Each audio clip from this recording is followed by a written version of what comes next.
সন্ধিয়াৰ সময়ত থাপনাত চাকি গছি জ্বলাই লৈছোঁ আৰু প্ৰাৰ্থনা এটা কৰি উঠি ভাবিলোঁ কিবা এটা বনাই খাওঁ। গধূলি সময়ত কিবা এটা খাবলৈ খুবেই মন যায় আৰু ঘৰতে যিহেতু পাস্তা আছিলে ভাবিলোঁ আজি পাস্তাকে বনাই খাওঁ।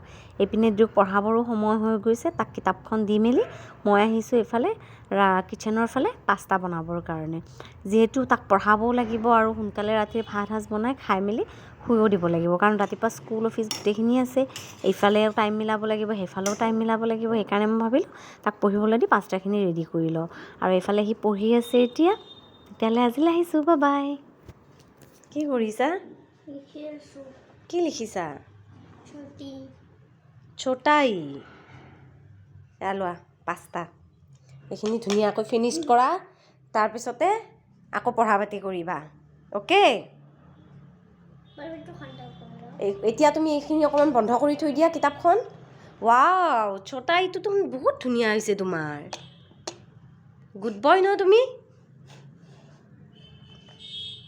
দিয়া, খাই লোৱা দেই এইখিনি। অ'কে? মই নাখাওঁ দিয়া।